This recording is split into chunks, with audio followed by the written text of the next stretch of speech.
నమస్తే అందరికీ. శ్రీమాత్రే నమః. అందరూ బాగున్నారా?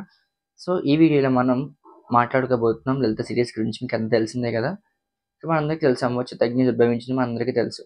సో, ఆ చిత్తగ్ని నుంచి ఉద్భవించిన అమ్మవారు ఒక తేజస్సు రూపంలో మనకు కనిపించింది గానీ, దేవతలకి ఒక సగుణ సాకారమైన రూపం కనిపించలేదండి. అంటే అమ్మవారి కళ్ళు, ముక్కు, నోరు, చెవులు ఇవన్నీ ఎవరికీ కనిపించలేదు. ఒక తేజస్సు మాత్రం కనిపించింది. ఆ తేజస్సుని చూసి మనకి బ్రహ్మదేవుడి నుంచి ఒక ఎరుపు రంగు కాంతి బయటపడిందనమాట. అలాగే విష్ణువు నుంచేమో ఒక నీలి రంగు, ఒక బ్లూ కలర్ రంగు బయటపడింది. అలాగే మనకి శివుడి నుంచేమో శ్వేతవర్ణం అంటే వైట్ కలర్ బయటపడిందనమాట.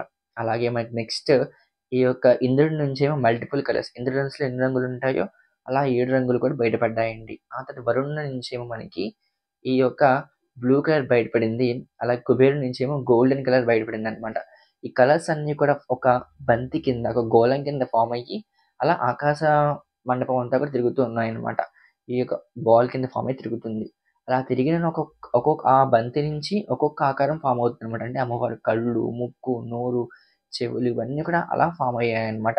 అంటే ఇక మన కళ్ళు చూసుకుంటే మనకి అమ్మవారికి త్రినేత్రాలు కాబట్టి ఒక నేత్రమేమో మనకి అగ్నిదేవుడు సూచిస్తుంది. ఇంకొక నేత్రమేమో మనకి సూర్యుడు, ఇంకొక నేత్రం చంద్రుడు. అలాగే అమ్మవారి ముఖమంతా కూడా చూసుకుంటే పరమేశ్వరుడు యొక్క ముఖం మనకి కనిపిస్తూ ఉంటుందన్నమాట. అంటే ఆ తర్వాత అమ్మవారి ముక్కు చూసుకుంటే ఆస్తుందని ముక్కు మనకి వరుణదేవుని యొక్క అంశ కింద ఆ ముక్కు వచ్చిందనమాట.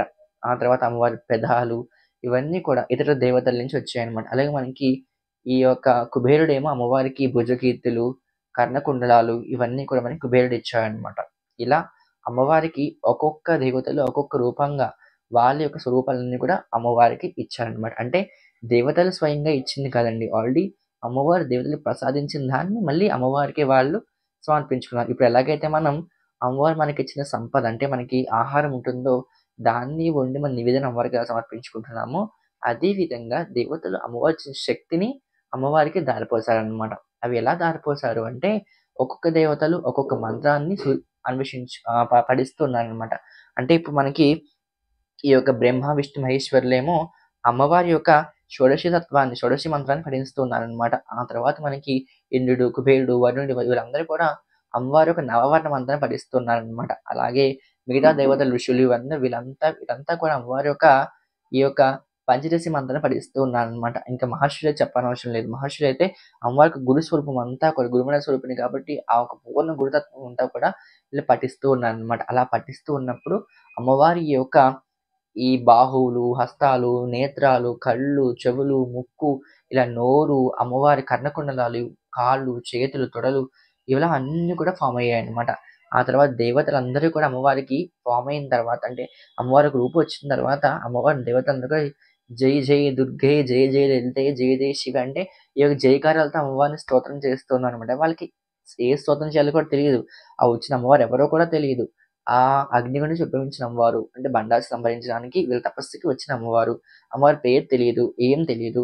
జయ జయగణాలు చేస్తుందనమాట. ఆ జయ జయగణాలు చేసేసరికి అమ్మవారికి వెనకాల ఒక పెద్ద సింహం వచ్చిందనమాట. అంటే అమ్మవారి యొక్క ఆసనం కింద సింహం వచ్చిందండి. సో, ఇలా అమ్మవారు ఒక పూర్తిగా ఒక యుద్ధానికి సిద్ధమయ్యే ఒక ఒక ఎలా అంటే మనకి సైనికులు ఎట్లా యుద్ధానికి సిద్ధమవుతారో, అదే విధంగా అమ్మవారు కూడా మొత్తం పరిపూర్ణంగా ఈ యొక్క షోడశి భుజి ఈ యొక్క అమ్మవారి భుజాలతోను సహస్రబాహువులు. ఈ సహస్రబాహువులతోనూ అలాగే ఆ ఒక పెద్ద సింహంతోనూ ఇలా అమ్మవారు బయలుదేరిందనమాట. అంటే సింహం వెళ్తుంటే ఆ ఒక సింహం నోట్లో నుంచి రక్తం ఊరుతుందనమాట. రక్తం చిహ్నం ఏంటంటే ముందు ఉండే రాక్షసులు సంహరించిన ఆ ఒక చిహ్నం అమ్మవారి యొక్క సింహాన్ని నోట్లోని రక్తం అనమాట. అంటే అమ్మవారు ఆ సింహమే ఉంటుంటే ఆ సింహం కూడా అంత గంభీరంగా ఉందనమాట. ఎందుకంటే అమ్మవారి వాహనం అంటే అంత గంభీరంగా ఉంటుంది కాబట్టి ఆ ఒక సింహం నడిచే అడుగులకి ఆ ఒక్క ఈ యొక్క బండాసుడు ఉండే ఒక రాజ్యమంతా కూడా దద్దరిల్లిపోయిందనమాట. అంటే అంత దట్టంగా ఆ ఒక్క సింహం నడుస్తూ ఉంది. ఆ సింహం మీద ఉన్న అమ్మవారు అలా ఉందనమాట. సో, అమ్మవారు అలా మెల్లగా ఒక్కొక్క రోజు ఒక్కొక్క అవతారంగా ఆ భండాసుడిని సంహరించిందండి. సో, ఇలా మనకి ఈ యొక్క దేవి భాగవతంలో మనకి ఈ ఘట్టమంతా ఉందనమాట. ఎవరైనా దేవి భాగవతం చదవాలనుకుంటే ఈ దేవి భాగవతంలో ఉన్న ఘట్టాలన్నీ కూడా చదువుకోవచ్చండి.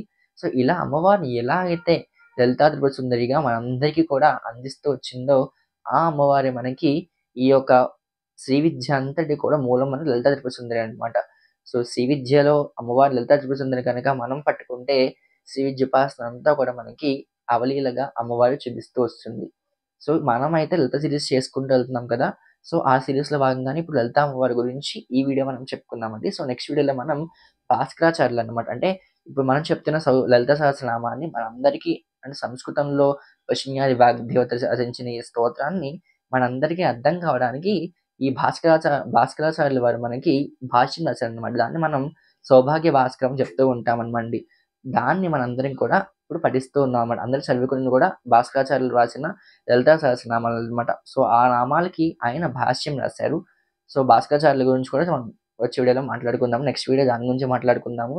సో, భాస్కరాచార్యులు ఎవరో కాదు సాక్షాత్తు అమ్మవారి యొక్క స్వరూపం అనమాట. సో, ఆయన గురించి మనం నెక్స్ట్ వీడియోలో మాట్లాడుకుందామండి. సో, నాకు తెలిసి వీడియో మీకు నచ్చే ఉంటుంది. నచ్చితే ఛానల్ సబ్స్క్రైబ్, లైక్ చేసి, షేర్ కూడా చేయండి. మీ ఫ్రెండ్స్ కూడా షేర్ చేయండి. అలాగే లలితా తత్వాన్ని ఎవరైతే ఇష్టపడుతున్నారో, ఇంకా కావాలనుకుంటున్నారో నాకు కామెంట్ సెక్షన్ తెలియచేయండి. నేను ఇంకా మంచి మంచి వీడియోస్ చేయడానికి ట్రై చేస్తాను. సో, మీరందరూ అంటున్నారు కదా! కొంచెం చెప్పే విధానం మార్చుకోవడం చెప్తూ ఉంటున్నారు. అంటే ఒక్కొక్క ఛానెల్‌కి ఒక్కొక్క కంపారిజన్ మనం చేయలేమండి. సో, ఏంటంటే ఇప్పుడు నా డివోషనల్ ఛానెల్. సో, నేను డివోషనల్ గానే మీకు చెప్పగలుగుతా. అంటే నేనిప్పుడు పాప్ సింగర్ లాగా, పాప్ వాళ్ళలాగా నాది బిజినెస్ ఛానెల్ కాదు, మార్కెటింగ్ ఛానెల్ కాదు. ఇదొక డివోషనల్ ఛానెల్. డివోషనల్ ఛానెల్ ఎలా చెప్పాలో నేను అలాగే చెప్పడానికి ప్రయత్నిస్తున్నాను. సో, ఇంకేమైనా మార్చుకోవాలి, ఇంకేమైనా సడలించుకోవాలంటే నాకు చెప్పండి. నేను సడలించుకుంటా. అంతేగాని లైక్ ఇప్పుడు ఈ కంటెంట్ తీసుకెళ్ళి నేను ఒక పాప్ సింగర్ లాగా, పాప్ లాగా అట్లా నేను హడావిడి చేసి చెప్పలేను. బికాజ్ ఇది ఒక డివోషనల్ ఛానెల్. ఇది నేను చెప్పే అంశం అంతా కూడా అందరికి క్లియర్‌గా అర్థం అవ్వాలి.